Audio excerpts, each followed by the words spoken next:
Hey, greetings. Michael Didier here. Thank you for joining me. We're still going through Yasher. There's a lot that went on between the end of Genesis and the beginning of Exodus. Well, we're into Exodus right now. We're covering some Exodus material, but there's still an awful lot that we've heard about Moses that we have not heard in Torah. Let's review briefly the life of Moses. We know at 3, he took the king's crown, Malal's crown, the man who's going to reign in Egypt, the Pharaoh that's going to reign in Egypt during most of our bad years. Remember, we have about half good years, half bad years. He's the one that's going to reign over half of our bad years. Because he was so wicked, he's going to get sick. We'll talk about that in a moment. But Moses tried to take his crown. Balaam tried to get Moses killed. Moses found out later that Balaam had done it, and he tried to kill Balaam. Balaam from Egypt went to Kikianus, king of Cush.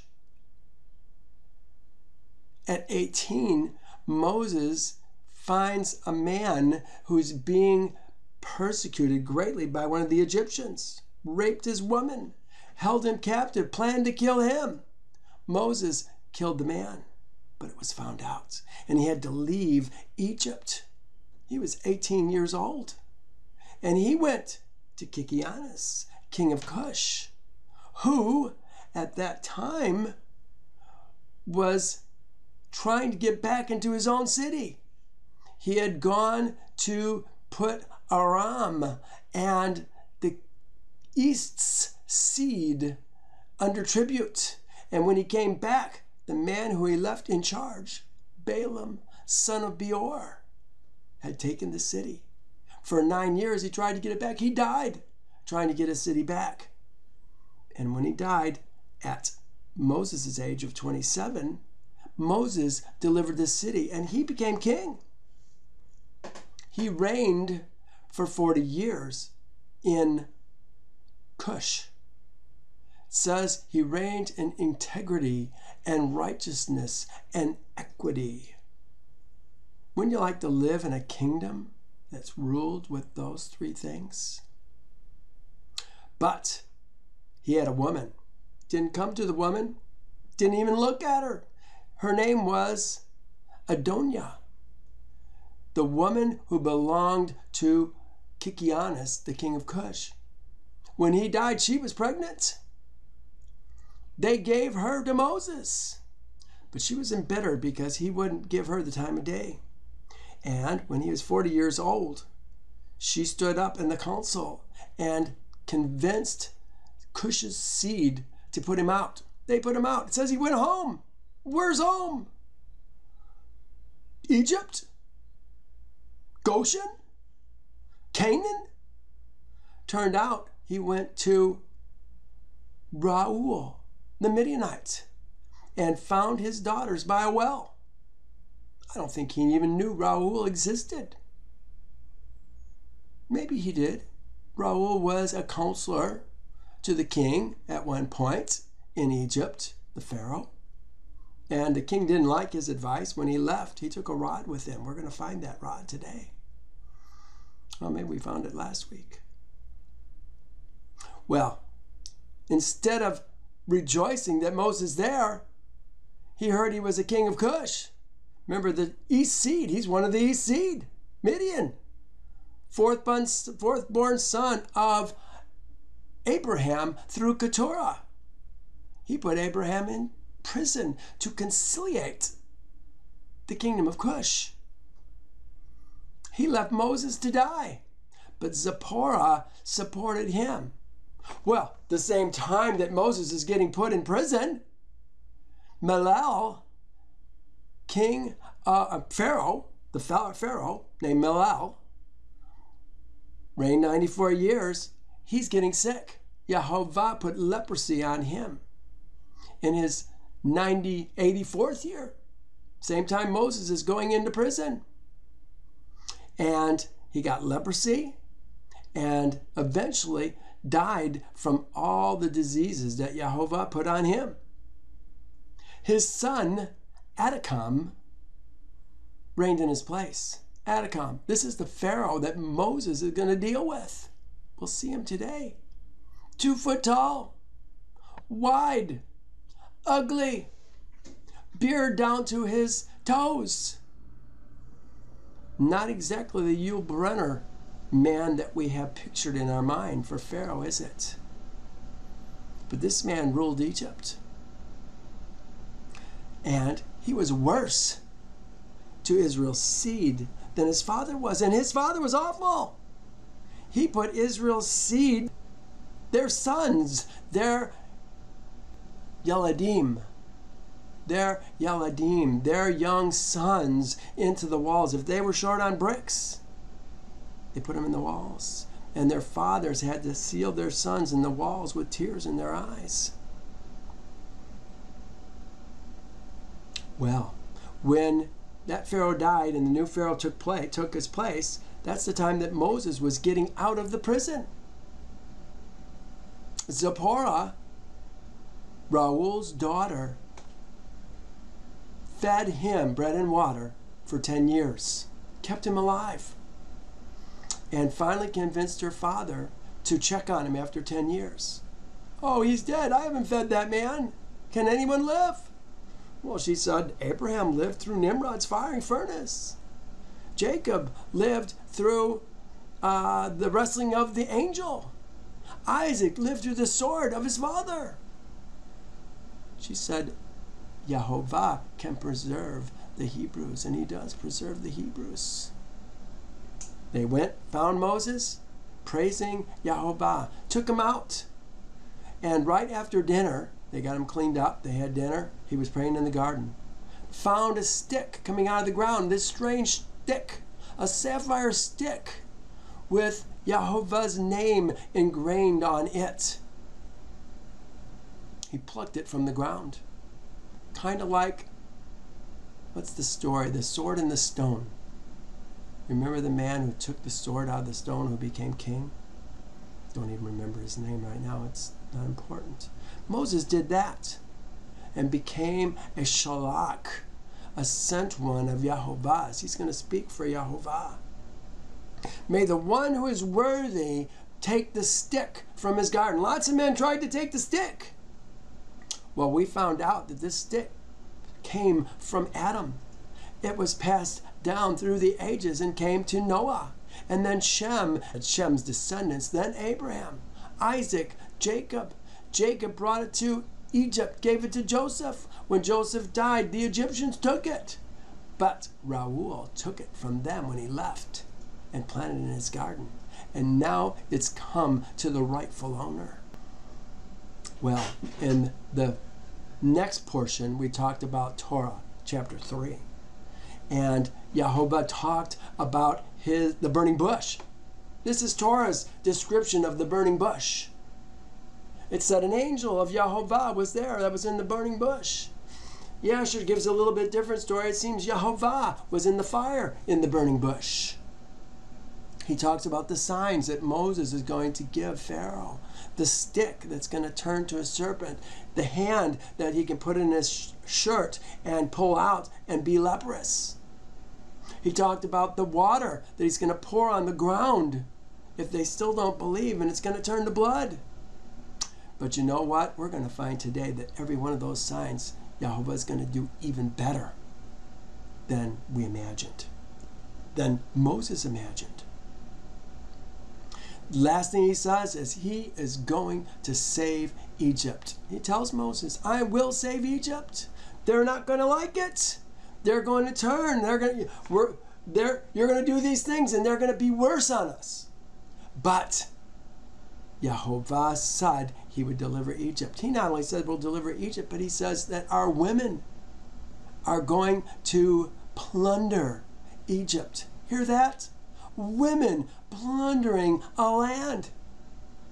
Are our women going to plunder Egypt the second time? That is so in your face. Because usually it's the men who are going to plunder Egypt. But Yehovah is going to use women to plunder Egypt. That's how thoroughly defeated they're going to be.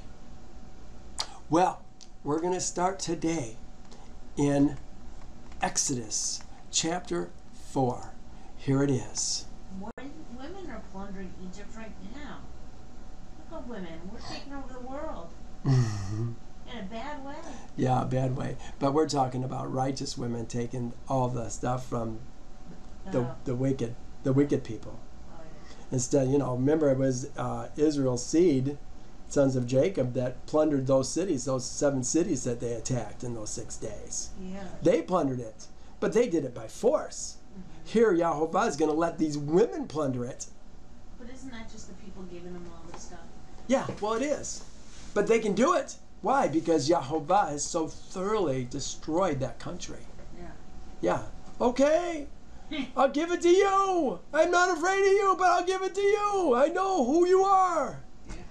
Then Moses answered and said, but suppose they will not believe me. Remember, this is right after he talked about plundering the city.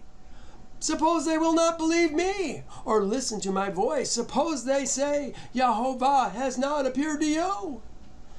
Well, gee, everybody's going to say that, aren't they? So Yehovah said, what is that in your hand? He said, a rod. Yeah, this is the rod of Elohim. This is a very special rod. And he said, cast it on the ground. So he cast it on the ground, and it became a serpent. Moses fled from it. Freak out. Serpent, here it is. It is a nakash. A nakash. La nakash. It turned to a serpent. Became a serpent is how they translated it. Then Yehovah said to Moses, reach out your hand and take it by the tail. He reached out his hand and caught it, and it became a rod in his hand. That they may believe that Yehovah, their father, is Elohim. Remember, I think this is what he's telling Israel right now. He's telling them to tell Israel these things. Show them these signs. Yeah, we're going to do it for Pharaoh too, but he's going to show it to Israel so that Israel will believe that he came from the Father. So he says that they may believe that Yehovah, their father's Elohim, Abraham's Elohim, Isaac's Elohim, Jacob's Elohim, has appeared to you. Furthermore, Yehovah said to him, now put your hand in your bosom. He put his hand in his bosom, and when he took it out, behold, his hand was leprous like snow. And he said, put your hand in your bosom again. So he put his hand in his bosom and drew it out of his bosom, and behold, it was restored like the other flesh. Then it will be, if they do not believe you, nor heed the message of the first sign, that they may believe the message of the latter sign. And it shall be, if they do not believe even these 2 signs, or listen to your voice, then you shall take water from the river and pour it on dry land. This is for the Israelites.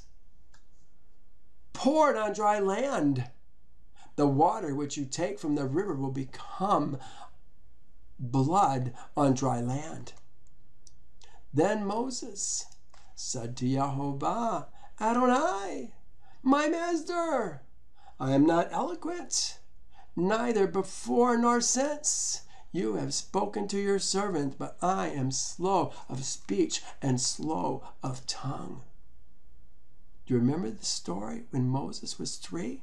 The test they did to see if he purposely took that crown off the Pharaoh or did it by accident? They put a black stone in front of him, an onyx stone, and a coal. And the angel made Moses take the coal when he went into the onyx stone. He took the coal and put it to his mouth, and it burned his lips and his tongue.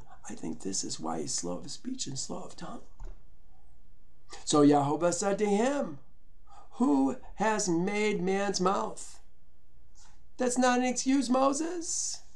Or who makes the mute, the deaf, the seeing, or the blind? Have not I, Yehovah? Now therefore go. I will be with your mouth, with thy mouth, and teach thee what thou shalt say. But he said, Adonai. This is a Moses talking again. Adonai, my master, please send by the hand of whomever else you may send. So the anger of Yehovah was kindled against Moses. You know, this is the second time today that I'm teaching this. I forgot to turn on the recorder when I started it the first time. But I remember saying that the anger of Yehovah was kindled against Moses. You know that Yehovah has emotions? Sometimes I think we treat him as if he doesn't have emotions. He doesn't get sad. He doesn't get happy. He's just God. No, he gets angry. And he's angry at Moses right now. Why? Because he told him that he was going to be with them, and Moses is doubting it. So the anger of Yehovah was kindled against Moses, and he said, is not Aaron the Levite thy brother? I know that he can speak well. And look, he's coming out to meet you. When he sees you, he will be glad in his heart. Now, you shall speak to him and put the words in his mouth. And I will be with your mouth and with his mouth. And I will teach you what you shall do. So he shall be a spokesman, your spokesman, to the people. What people are we talking about? We're talking about men people, the spokesman to the people, the elders of Israel. And he himself shall be a mouth to you, and you shall be to him as Elohim. Ooh, you know what? I think this is so interesting that Yehovah, or that Moses is going to be to Aaron as Elohim, as God kind. The man who holds the rod speaks for Elohim. His sholach is going to speak for Elohim. What's an Elohim? A lawmaker and a judge. This is what Yehovah is going to do. I got a note here. Here's a couple notes. Here's 7. This is going to be just 3 more chapters away. So Yehovah said to Moses, see, I have made you as Elohim to Pharaoh, and Aaron your brother shall be your prophet. As Elohim to Pharaoh.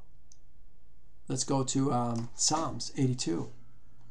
It says, they do not know, nor do they understand. They walk about in darkness. All the foundations of the earth are unstable. We're talking about the last days. I said, you are Elohim, and all of you are sons of the Most High. You know what? There's not going to be enough rods of Elohim to go around in the last days for all his servants who he's going to raise up. I think they're going to use their mouth. They're going to speak, and it's going to be done. All the foundations of the earth are unstable. I said, you are Elohim, and all of you are sons of the Most High.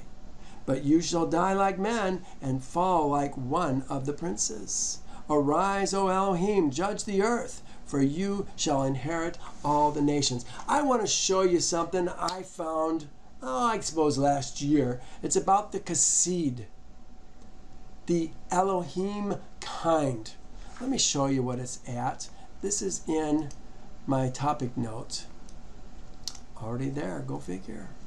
For Yehovah loves justice, this is Psalms 37, and does not forsake his kind, his Kassid, the God kind of man.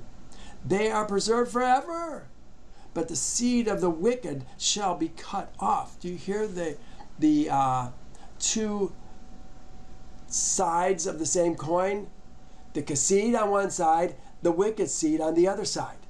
The righteous shall inherit the land and dwell in it forever. The wicked are going to be destroyed from the earth. Here's where I first found this word. Gather to me my kind. Kassid, my Kassid, those who have cut covenant with me by slaughter.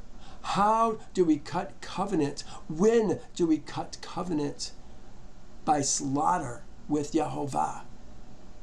It happens at Passover. The Kassid are Israel's seed, the second-born men. The men who are the Ezra, born in the land men, the land that Yehovah is going to give us, an eternal land. Whoops, sorry, I just switched to the wrong one here. Here we go. And he has exalted the horn of his people, the praise of all his saints. Kassid, for Israel's seed. You hear that? The people, his saints, the Kassid, and Israel are all the Kassid. For Israel's seed are a people near to him. Praise Yehovah. For you will not leave my soul in Sheol, nor will you allow your Holy One, your Kassid, that's what it says, thy Kassid, to see corruption. But now that Yehovah has set apart for himself him who is, it says, godly. Some translate it as godlike. Him who is Kassid. Yehovah will hear when I call to him. He hears his Kassid. The faithful man. Kassid again, translated as faithful man, has perished from the earth, and there is no one upright among men. They all lie in wait for blood. Every man hunts his brother with a net. He says, help, Yehovah, for the godly man ceases. For the faithful disappear from among men's seed. Again, contrasting men's seed, Adam's seed, with the Elohim, the Kassid, the faithful men. So here's what we're talking about. You shall be as Elohim to him. These men are going to be as Elohim to us again. And you shall take, tomorrow Shavuot. Well, this is going to be a day late. Shavuot is Sunday, the 12th this year. Starts tonight. Will we see pillars of fire and smoke? Oh, I would love to be one of those places where the pillar of fire and smoke rests. Yehovah, rest on me. Well, I've wished this every year. It hasn't happened yet, but it's going to happen. So he shall be a spokesman to the people, and he himself shall be as a mouth to you, and you shall be to him as Elohim. Yes. And you shall take this rod in your hand, with which you shall do the signs.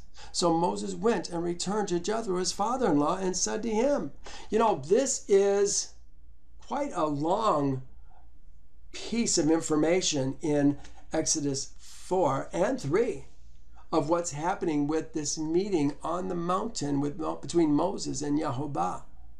I think you're going to be surprised to see how short it is in Yasher.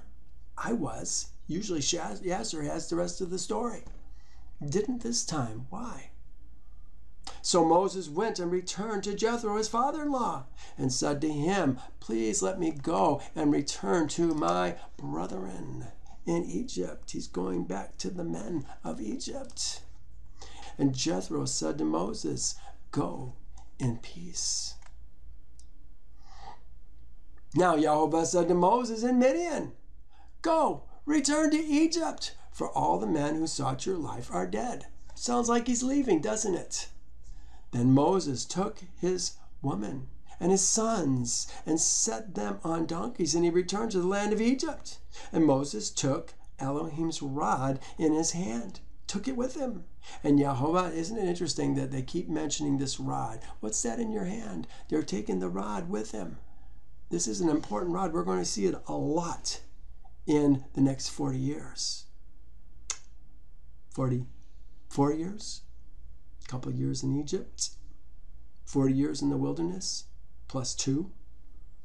And Yehovah said to Moses, when you go back to Egypt, see that you do all those wonders before Pharaoh, which I have put in your hand. But I will harden, hear what this? I will harden his heart so that he will not let the people go. Heads up, Moses. You're going to do these things, but he's going to harden his heart. He's going to make it worse on the people. He's telling them right now it's going to happen. Then you shall say to Pharaoh, thus says Yehovah. Here's what he says.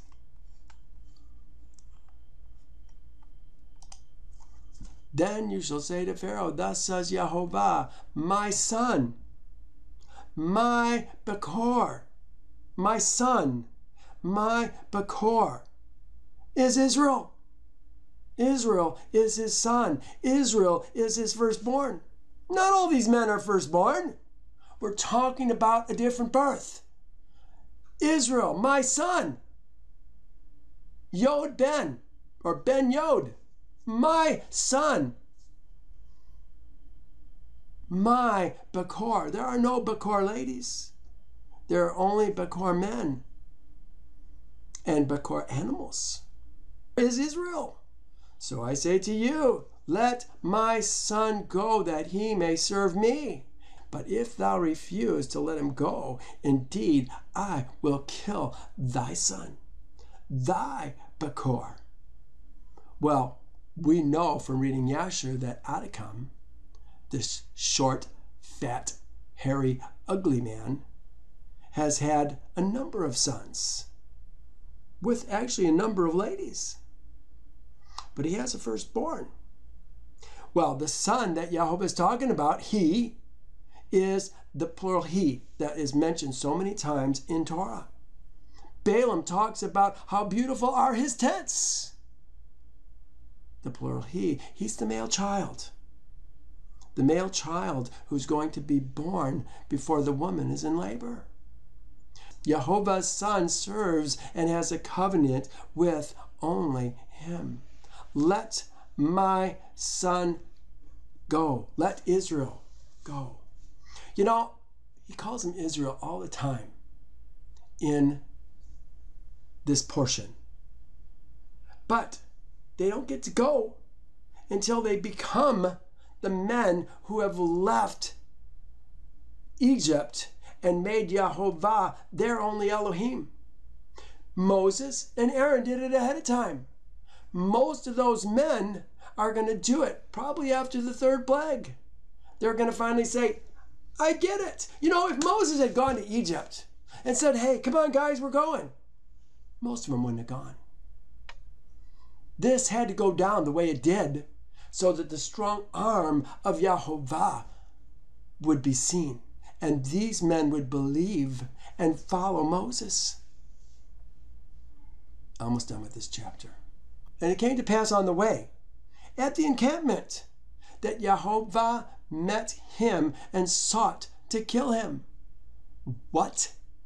Yehovah is seeking to kill Moses? Why? We got to know the story. It says, then Zipporah took a sharp stone and cut off the foreskin of her son and cast it at Moses' feet and said, surely you are a husband of blood to me. You know, I used to read that. A bloody husband. You are a husband of blood to me. Is that a good thing? Or is that a bad thing? I always thought it was a bad thing. I've got different understandings now. Look at the next verse. So he let him go. Then she said, you are a husband of blood. Why? Because of the circumcision. A husband of blood because of the circumcision. What does the circumcision have to do with the blood? Well, obviously it's going to bleed, isn't it? I want you to see some things. Here's Yasher 79:11. Just to hear what Yasher says about this event. And Zipporah saw the messenger of Yehovah seeking an occasion against Moses. And she knew that this thing was owing to not having circumcised her son Gershom. She understands that Israel's men are supposed to circumcise their son on the 8 days. He didn't do it because Raul asked him not to. And Zipporah hastened and took the sharp rock stones that were there, and she circumcised her son and delivered her husband and her son from the hand of Yehovah's messengers. Well, look at what it says. This is Genesis 17. I think this is very appropriate for us to see because it relates so closely to what's going on right now. It says, "This is my covenant which you shall keep." This is my covenant. What's this covenant? That you shall keep between me and you and your seed after you. Every male among you shall be circumcised, and you shall be circumcised in the flesh of your foreskins. And it shall be a sign of the covenant between me and you. He who is 8 days old among you shall be circumcised. Every male in your generation, he who is born of your house or bought with money from any Ben Nakar, who is not your seed. He who is born of your house and he who is bought with your money shall be circumcised, and my covenant shall be in your flesh for an everlasting covenant. And the uncircumcised male who is not circumcised in the flesh of his foreskin, that person shall be cut off from his people. He has broken my covenant. This is why when Moses is coming to Egypt to represent Yehovah, that Yehovah is taking this so very seriously. You can't represent him and have your firstborn son uncircumcised. Zipporah realizes this, circumcises the boy, and saves her man. A husband of blood, I think, is a husband of the covenant. Every woman needs a husband of the covenant. A mole is one, typically a Jew, who is trained in the practice of the Brit Milah, the covenant of circumcision. A husband of blood may be a very good thing.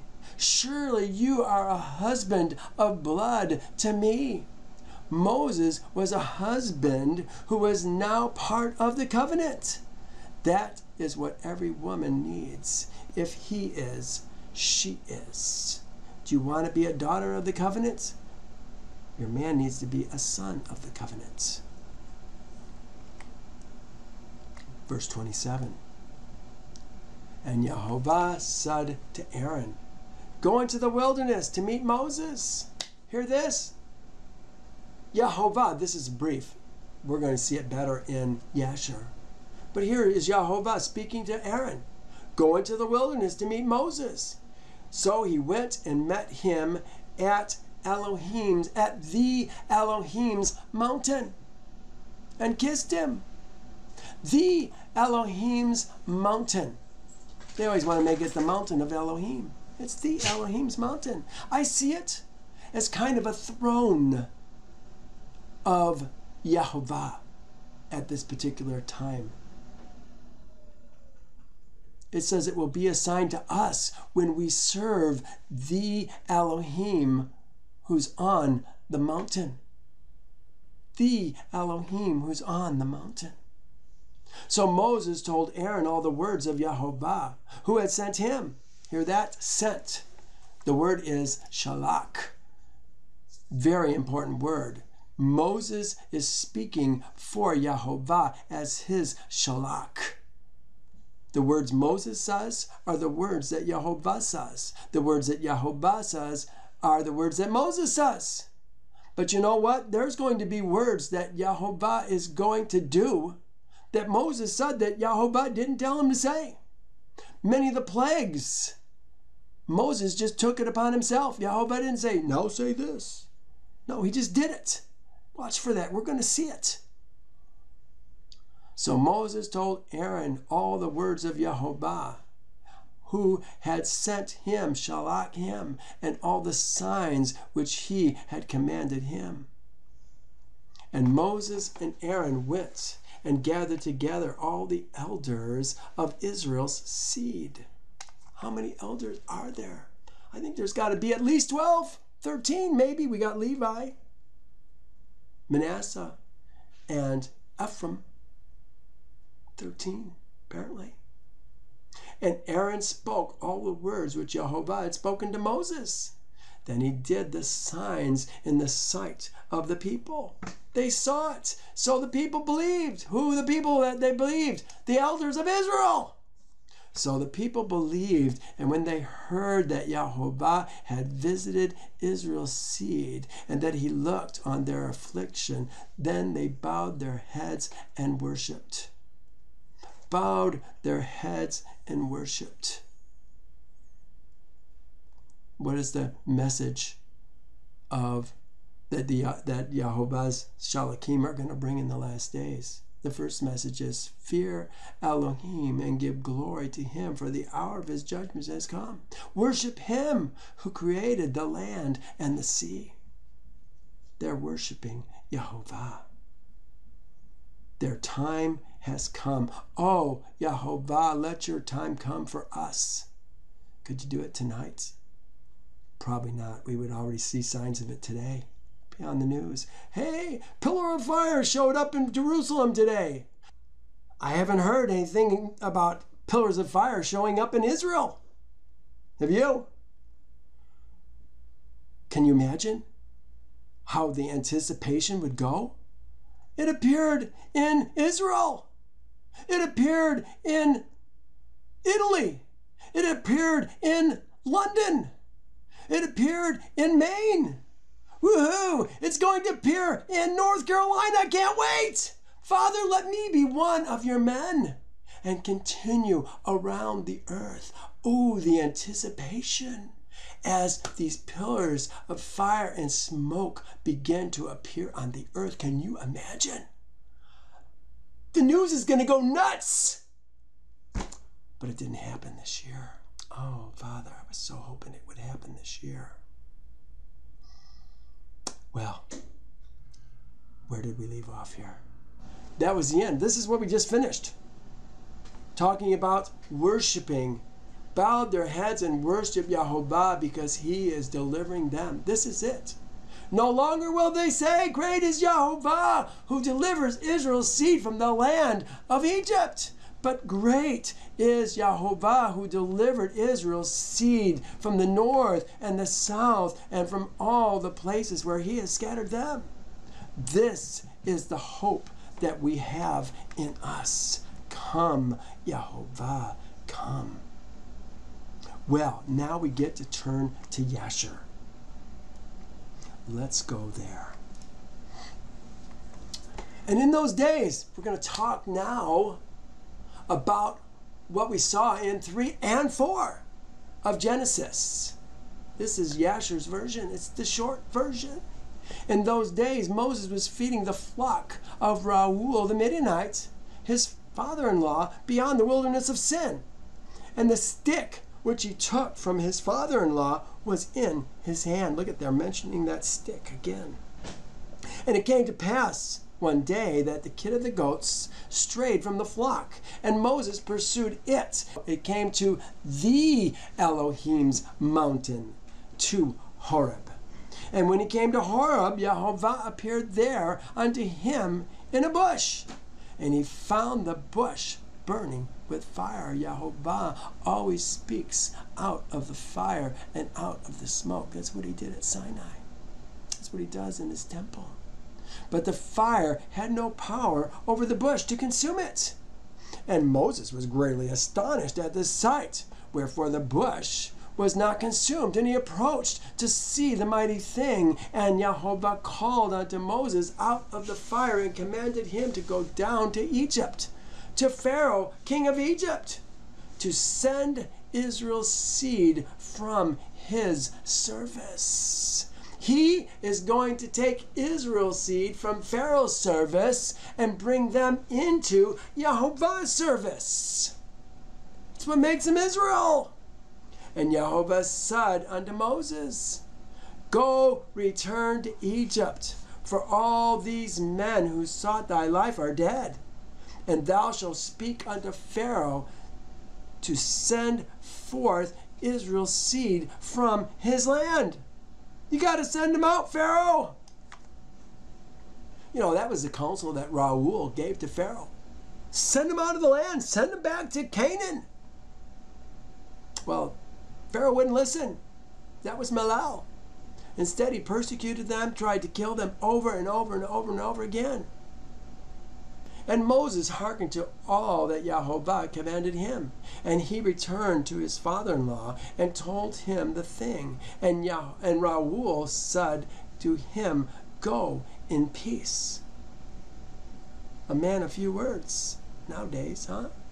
And Moses rose up to go to Egypt. And he took his woman and sons with him. And he was at an inn in the road. Hear that? He was at an inn. And an angel of Yehovah came down, and a messenger of Yehovah came down and sought an occasion against him. He wished to kill him on account of his firstborn son, because he had not circumcised him and had transgressed the covenant. There it is. He transgressed the covenant. You transgress the covenant, you're going to be killed, kicked out and killed, which Yehovah had made with Abraham. Made it with Abraham. Where'd he do it? Genesis 17. The same time that Abram got his new name and Sarai got her new name. And Moses had hearkened to the words of his father-in-law. Bad idea, which he had spoken to him not to circumcise his firstborn son. Therefore he circumcised him not. You hear that? Raul, he's supposed to be the priest. They called him the priest of Midian. Remember, we talked about that last week. Is he a priest? Is he a prince? What is he? He seems to know some things about Abram. He knows about the Hebrews. But he doesn't seem to follow that. He's certain putting Moses in prison for all that time was not a righteous thing to do by any means. There's no equity in that. And Zipporah saw the angel of Yehovah seeking an occasion against Moses. And she knew that this thing was owing to his not having circumcised his son Gershom. And Zipporah hastened and took the sharp rock stones that were there. Pick up a sharp rock. And she circumcised her son and delivered her husband and her son from the hand of Yehovah's messenger. And Aaron, the son of Amram, now we're talking about Aaron ben Amram, the brother of Moses, was in Egypt walking at the riverside on that day. And Yehovah appeared to him. Here's the longer version of what we read in Genesis 4.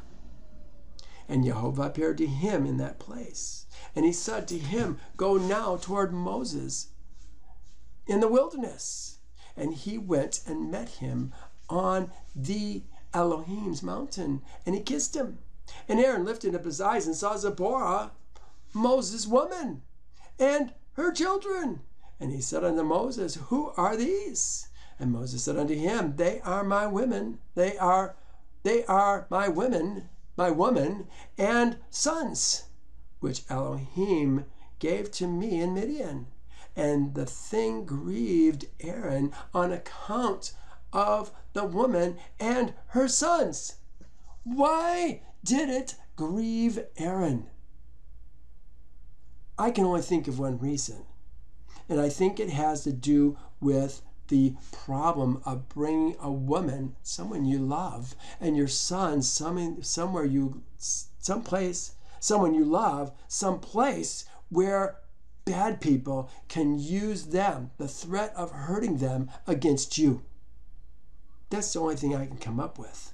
Why did he not bring them? And Aaron said to Moses, Send away the woman and her sons, that they may go to her father's house. And Moses hearkened to the words of Aaron and did so.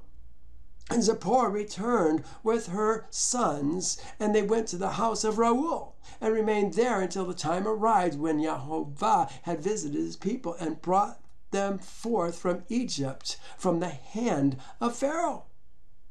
And Moses, well, I guess I got to go to Genesis 5 already. Short time here in Yasher, huh? Let's go to Genesis 5. Afterward, Moses and Aaron went in and told Pharaoh. Here they are with Pharaoh. Oh, this is so interesting. Wait till you see what happens when they're with Pharaoh today in Yasher.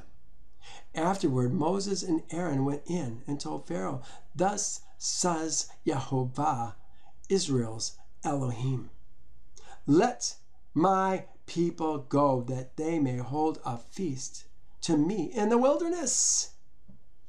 And Pharaoh said, who is Yehovah? Who is Yehovah, that I should obey his voice to let Israel go? I do not know Yehovah, nor will I let Israel go. No, he does not know Yehovah. So they said,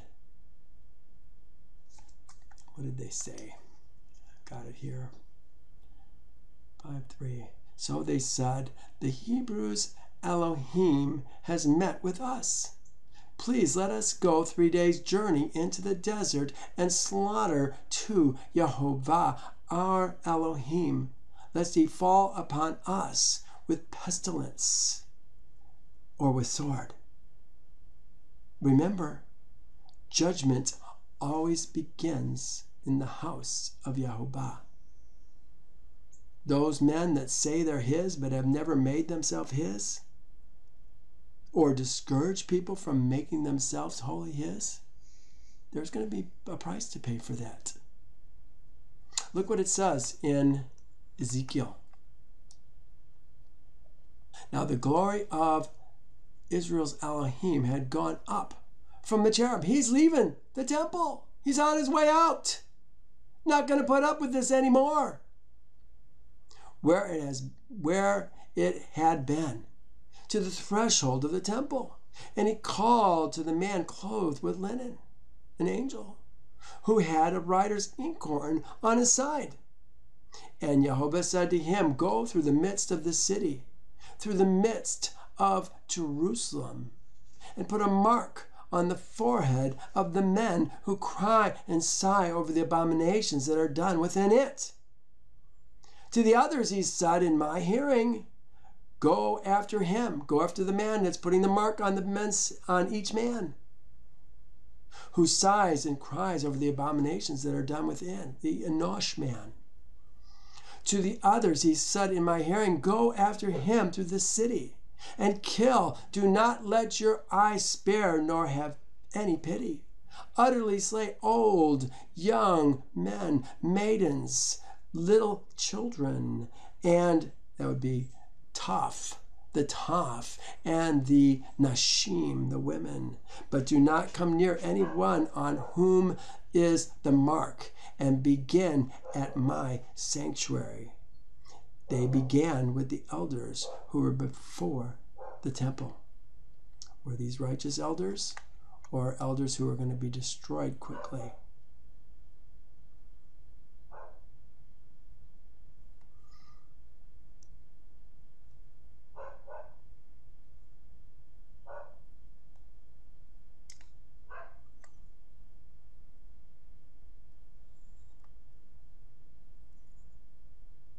Oh, this word says put a mark on the foreheads of the men. It's men. It's Enoshim.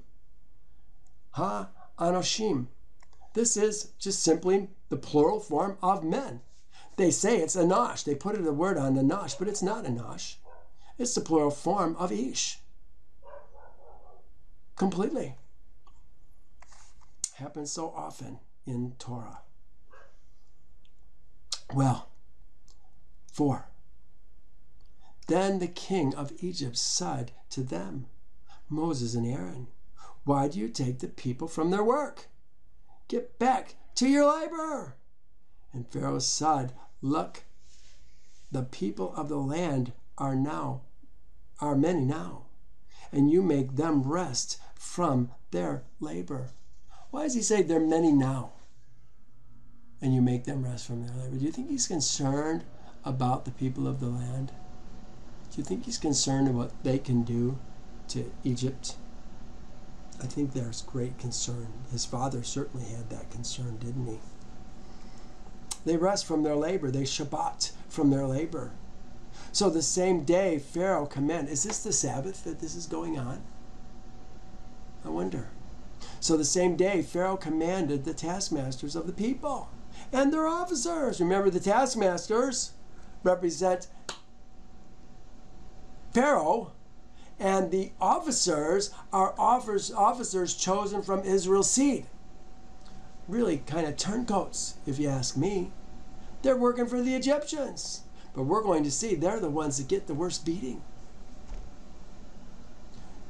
You shall no longer give the people straw to make bricks as before. Let them go and gather straw for themselves.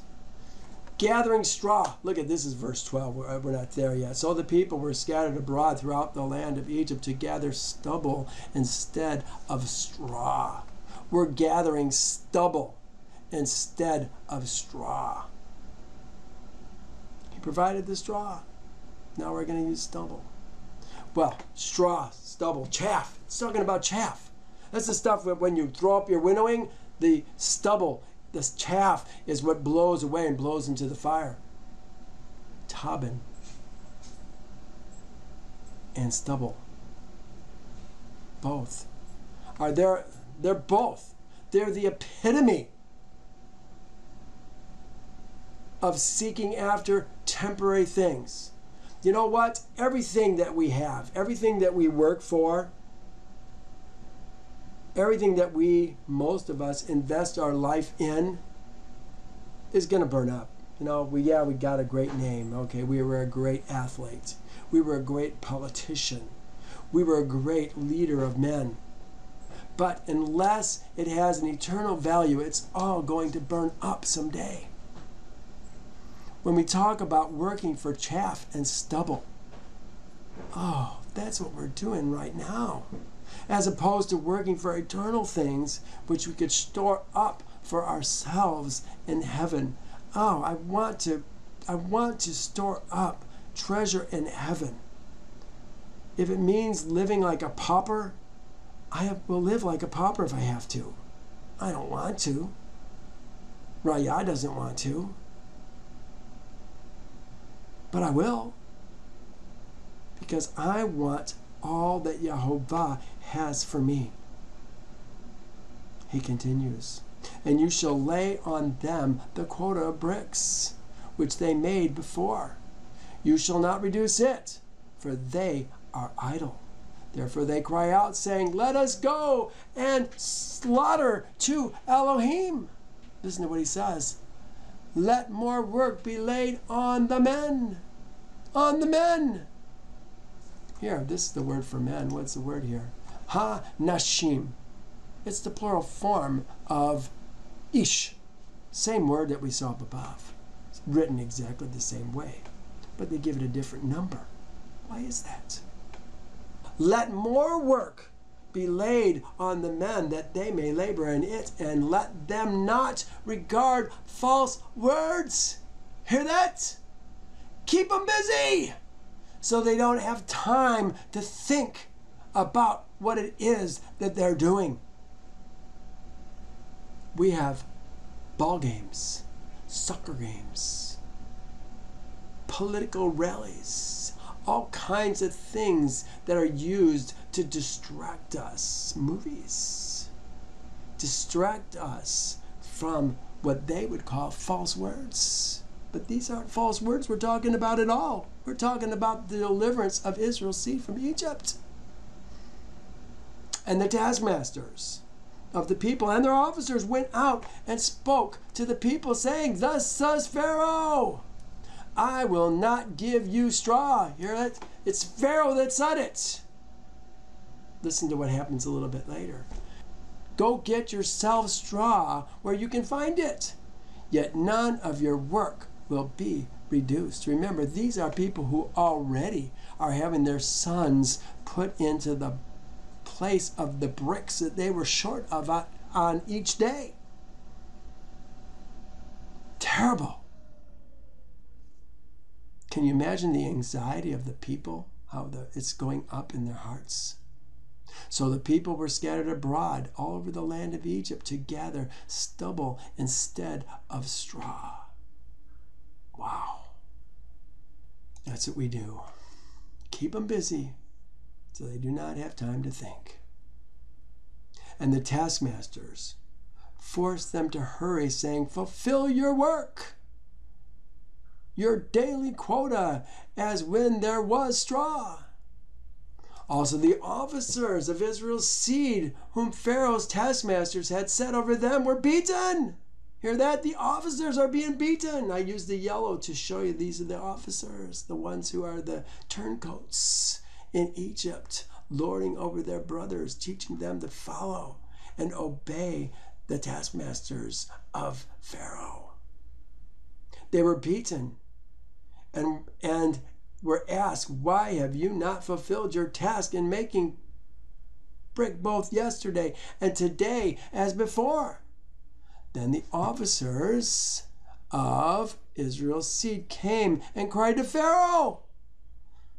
They tried crying to the taskmasters. Now they're talking to Pharaoh. Why are you dealing thus with thy servants, with your servants? Hear that? They're calling themselves the servants of Pharaoh. Remember, the Levites never served Pharaoh. And they say to us, make brick. And indeed, your servants, your avadim, their men, are beaten. But the fault is in your own people. Your own people, Pharaoh's people. Remember, it was the word of Pharaoh that went out. But they can't accuse Pharaoh, can they? That would be dangerous. But he said, you are idle, idle. Therefore you say, let us go and slaughter to Yehovah. Slaughter. Now we'll talk about that a little bit later. Therefore, go now and work, for no straw shall be given you, yet you shall deliver the quota of bricks. And the officers of Israel's seed saw that they were in trouble after it was said, you shall not reduce any bricks from your daily quota. Then as they came out from Pharaoh, they met Moses and Aaron, who stood there to meet them. Sounds like they're going out while Moses is going in. Or perhaps Moses and Aaron are just waiting for them to come out, find out what's going on. And they said to them, let Yehovah look on you and judge, because you have made us abhorrent in the sight of Pharaoh and in the sight of his servants, to put a sword in their hand to kill us. Well, this is going to trouble Moses. So Yehovah returned to Yehovah and said, Adonai, my master, why have you brought trouble on this people? Why is it you have sent me? Yehovah told him it was going to happen, didn't he? For since I came to Pharaoh to speak in your name, he has done evil to this people. Neither have you delivered your people at all. Yehovah, why is this happening?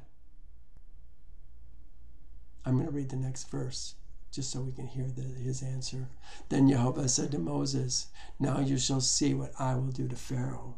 For with a strong hand he will let them go, and with a strong hand he will drive them out of his land. And Elohim spoke to Moses and said to him, I am Yehovah. What's he saying? What I said, I will do. Well, let's go to Yasher. We're going to finish our day here in Yasher. And Moses and Aaron came to Egypt, to the community of Israel's seed. And they spoke to them all the words of Yehovah. And the people rejoiced, an exceeding great rejoicing. And Moses and Aaron rose up early in the next day, and they went to the house of Pharaoh, and they took in their hands the Elohim's stick, the rod of Elohim. And when they came to the king's gate, listen to what happens. 2 young lions were confined there with iron instruments, and no person went out or came in from before them unless those whom the king ordered to come. When the conjurers came and withdrew the lions by their incantations, and thus brought them to the king. You hear that? Balaam and his sons have control of who gets to see the king and who doesn't get to see the king. Unless you're the shalach of Yehovah. Look what happens. And Moses hastened and lifted up the stick upon the lions, and he loosed them. Loosed them! Oh my! And Moses and Aaron came to the king's house, and the lions also came with them in joy. And they followed them and rejoiced as a dog rejoicing over his master when he comes from the field. And Pharaoh saw this thing, and he was astonished at it. Remember, we're talking about the short little guy. This little guy, 2 foot tall, wide, big beard, ugly. He was terrified at the report, for their appearance was like the appearance of Elohim's seed. Elohim's seed. What did they look like? Did they glow? I put Moses before the short, fat, ugly king with the long beard. Wow, there's a picture. Even the lions are taller than Pharaoh. He's like kibbles and bits to them. Yeah, he'd be a tasty morsel, wouldn't he? And Pharaoh said to Moses, what do you require? You know, they didn't get permission to come in. They're just coming in. Can you imagine going into the White House, getting past the Secret Service, and coming before the president? The shock at getting through all the security. That's where he's at right now. And Pharaoh said to Moses, what do you require? And they answered him, saying, Yehovah, the Hebrews Elohim, has sent us to thee, to say, send forth my people, that they may serve me. What did he say? Then you shall say to Pharaoh, thus says Yehovah, Israel is my son, my firstborn, my Bakor. So I say to you, let my son go, that he may serve me. But if you refuse to let him go, indeed I will kill your son, your Ben, your firstborn, your Bakor. And when Pharaoh heard these words, he was greatly terrified before them. And he said to them, go today and come back tomorrow. He's stalling. He doesn't know what to do. Come back tomorrow. And they did according to the word of the king. And when they had gone, Pharaoh sent for Balaam, the magician, and Jannes and Jambres, his sons, and to all the magicians and conjurers and counselors which belonged to the king, probably the brothers of Balaam as well. I didn't know he had more brothers. I didn't see that until we read about the king of Cush leaving the kingdom of Cush. Up until then, I only thought he had one other brother. Seemed like he was a king of Edom for a while. Yes, son of Beor. So here comes Jannes and Jambres. Remember, here's Balaam. I put, ugh, Balaam and his sons are back in Egypt. Moses must seem like a curse to them. First, Balaam tried to kill him with the crown incident and couldn't. Then Moses drove him out of Egypt. Remember, Moses found out that he tried to kill him when he was 18 years old or somewhere before 18 years old, and he sought to kill Balaam, and Balaam left, went to the kingdom of Cush.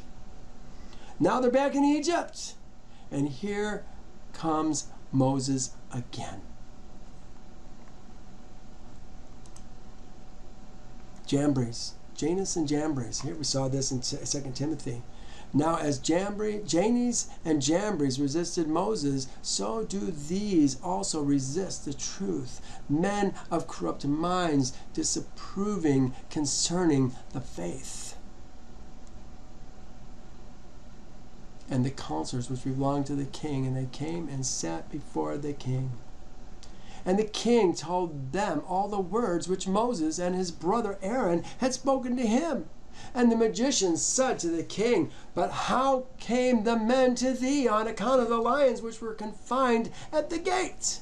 And the king said, Because they lifted up their rod against the lions and loosed them, and came to me, and the lions also rejoiced at them, as a dog rejoices to meet his master. And Balaam, the son of Beor, the magician, answered the king, saying, These are none else than magicians like ourselves.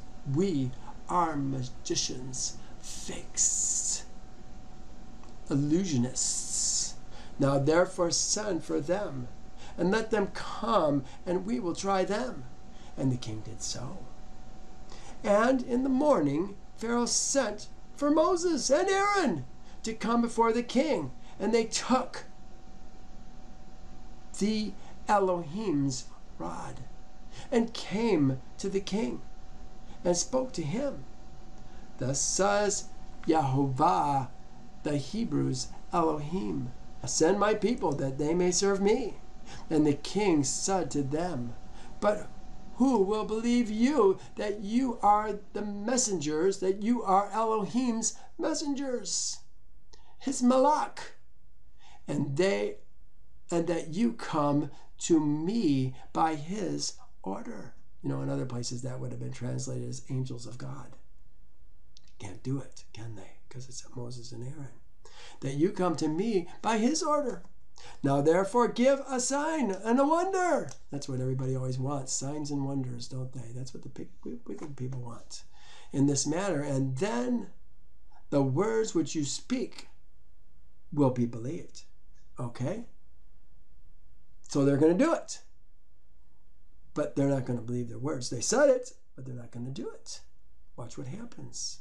And Aaron hastened and threw the rod out of his hand before Pharaoh and before his servants. And the rod turned into a serpent. And the sorcerers saw this, and they cast each man his rod upon the ground, and they became serpents. And the serpent of Aaron's rod lifted up its head and opened its mouth to swallow the rods of the magicians. And Balaam the magician answered and said, it doesn't seem like it maybe didn't swallow the sons. It was going to swallow the rods of the magicians, but it looks like maybe it didn't. And Balaam the magician answered and said, This thing has been from the days of old, that a serpent should swallow its fellow. Of course! Serpents are always swallowing other serpents. What does that prove? And that living things devour each other. Here's his plan. Now therefore restore it to a rod as it was at first. And we will also restore our rods as they were at first. And if thy rod shall swallow our rods, then we shall know that the spirit of Elohim is in thee. And if not, thou art only an artificer. In a bad sense, it corresponds with trick or fraud, like unto ourselves. Gee, they're telling on themselves, aren't they? And Aaron hastened, stretched forth his hand, and caught hold of the serpent's tail, and it became a rod in his hand.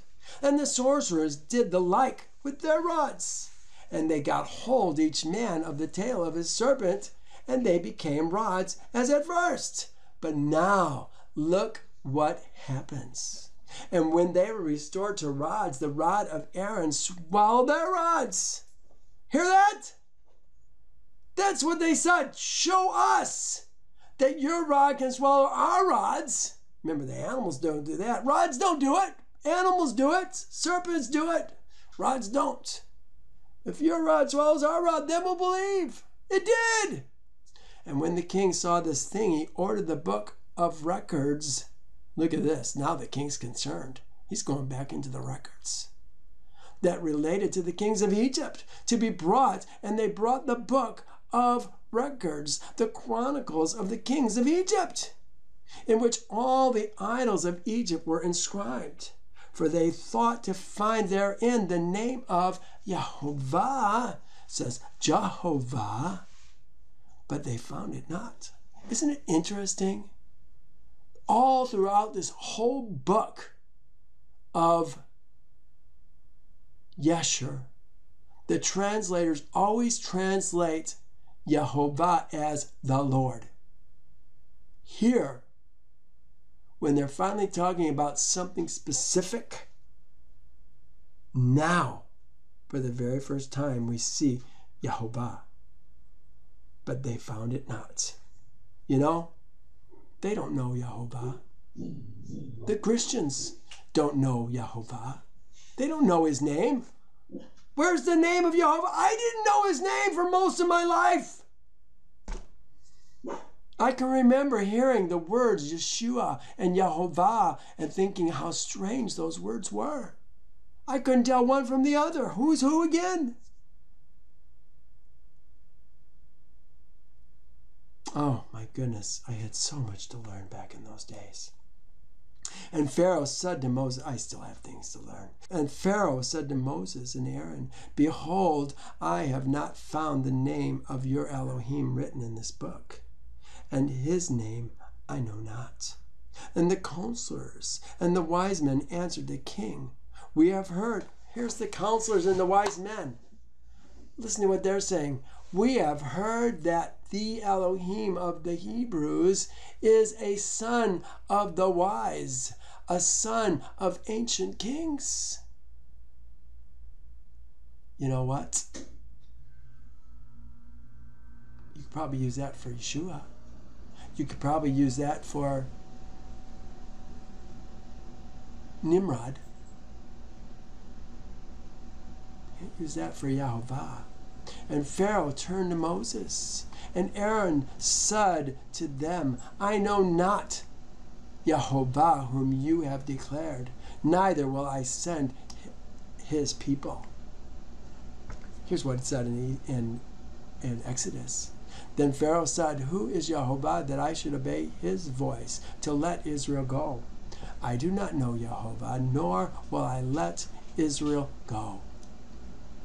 And they answered and said to the king, Yehovah, El of Elohims is his name. He has proclaimed, he says, who is Yehovah? They're going to tell him. He has proclaimed his name over us from the days of our ancestors and sent us, saying, go to Pharaoh and say to him, send my people that they may serve me. Now therefore send us, that we may take a journey for 3 days in the wilderness, and there may slaughter to him. For from the days of our going down to Egypt, he has not taken from our hands either burnt offering, oblation, or slaughter.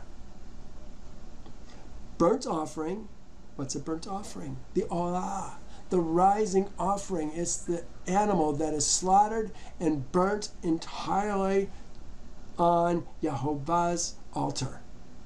The oblation is a drink offering. You know, it's not even used in the New King James. I found it in the Young's Literal Translation. They had one time that it was used, oblation. Here it is. And Jacob set a standing pillar in the place where he had spoken with him, a standing pillar of stone, and he poured on it an oblation, a nesek, a drink offering, and he poured on it oil. Interesting. An oblation is a drink offering, a nesek. Now therefore send us, that we may take a journey for 3 days in the wilderness, and there may slaughter to him. For from the days of our going down to Egypt, he has not taken from our hands either burnt offering, oblation, or slaughter. And if thou wilt not send us, his anger will be kindled against thee, and he will smite Egypt either with the plague or with the sword. Which do you want, Pharaoh? And Pharaoh said to them, tell me now his power and his might.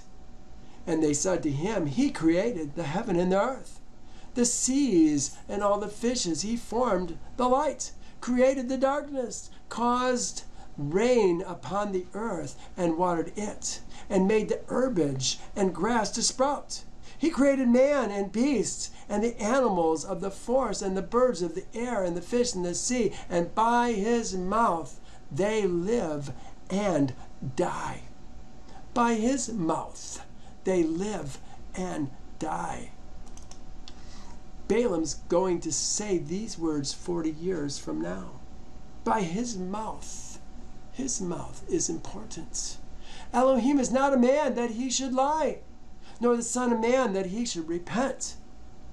Has he said, and he will not do? Has he spoken, and he will not make it good? You know what? It took Balaam an entire life to learn the truth of these words. What Yehovah says, he's going to do. And even in the end, Balaam tried to outwit Yehovah and destroy Israel. Well, Israel ended up destroying Balaam in the end. Surely he created thee in thy mother's womb. He's still continuing. And put into thee the breath of life, and reared thee, and placed thee upon the royal throne of Egypt. Remember, they're still talking to this 2-foot man. And he will take thy breath and soul from thee, and return thee to the ground whence thou wast taken. What does Yehovah say? You hide your face, they are troubled. You take away their breath, they die, and return to their dust. And the anger of the king was kindled at these words. And he said to them, look at what he's going to say. They're just describing the Elohim who created the heavens and the earth and all the things that are in it. And now this man says these words. The anger of the king was kindled against their words, and he said to them, but who amongst all the Elohim of nations can do this?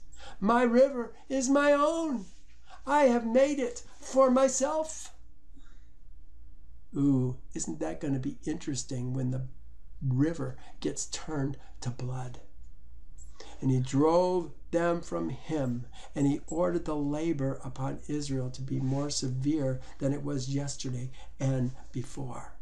And Moses and Aaron went out from the king's presence, and they saw Israel's seed in an evil condition, for the taskmasters had made their labor exceedingly heavy. And Moses returned to Yehovah and said, why hast thou ill-treated thy people? Here's Moses again complaining to Yehovah. Or maybe this is the first time that he's complaining to Yehovah. We saw it in Exodus. This is just a repeat. And Moses returned to Yehovah and said, why hast thou ill-treated thy people? For since I came to speak to Pharaoh what thou didst send me for, he has exceedingly ill used Israel's seed. It's gotten worse.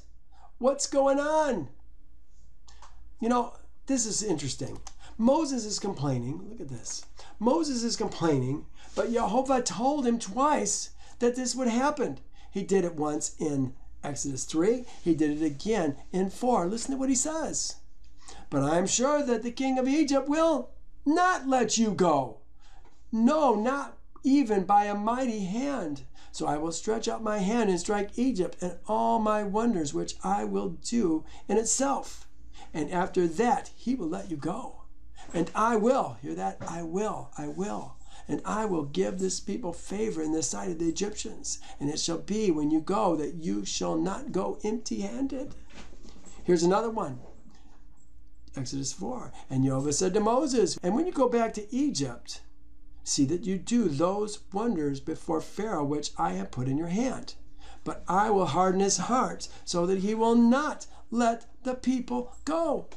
Moses, did you miss that part? I think I probably would have missed it too. Sometimes you hear what you want to hear. What Yehovah says, he does. Even Moses had to learn that. And Yehovah said to Moses, Behold, thou wilt see that with an outstretched hand and heavy plagues, Pharaoh will send Israel's seed out of the land. And Moses and Aaron dwelt with their brethren, Israel's seed, in Egypt. And as for Israel's seed, the Egyptians embittered their lives with heavy work, which they imposed upon them. Well, we're going to stop today. Thank you for joining me. Next week, we're going to begin the plagues. Look at the first verse of the 80th chapter. And at the end of 2 years, Yehovah sent Moses. The end of 2 years. How many years was he actually in Egypt? I wonder. Was this the second or maybe the third year of the reign of this new king?